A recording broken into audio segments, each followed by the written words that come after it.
વચ્ચેનો રસ્તો કાઢીશ, ગમે તે રીતે હું સમજાવીશ। રૂપાલા રાતે ક્ષત્રિયોના આસ્થાના કેન્દ્ર ગધેથડ આશ્રમ પહોંચ્યા હતા। લાલબાપુએ કહ્યું, સમાજ સમજે એવી અમારી ભાવના। રાજકોટ લોકસભા ભાજપના ઉમેદવાર પરસોત્તમ રૂપાલાએ કરેલા નિવેદન બાદ ક્ષત્રિય સમાજમાં રોષની લાગણી ફાટી નીકળી હતી। આ પછી શુક્રવારે ગોંડલ ખાતે જયરાજસિંહ જાડેજાની ઉપસ્થિતિમાં ભાજપના ધારાસભ્યો, સંસદ સભ્યો તેમજ ભાજપ સાથે જોડાયેલા ક્ષત્રિય સમાજના આગેવાનો અને નેતાઓ વચ્ચે બેઠક યોજાઈ હતી।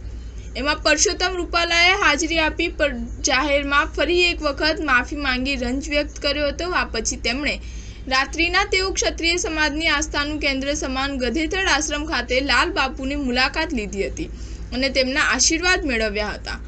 આ સમયે વિવાદના પગલે કોઈ નિવેદન કરવાના બદલે લાલબાપુએ પુરુષોત્તમ રૂપાલાને આશ્વાસન આપ્યું હતું કે આ પછી લાલબાપુએ પુરુષોત્તમ રૂપાલાને જણાવ્યું હતું કે સમાજ માટે હું સમાજને ખૂબ સમજાવીશ અને એના માટે હું હંમેશા મહેનત કરીશ।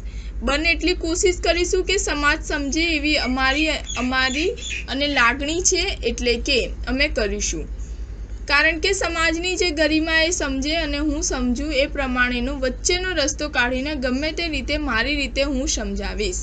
સ્ટાર ન્યૂઝ 7 હંમેશા સચ્ચાઈની સાથે।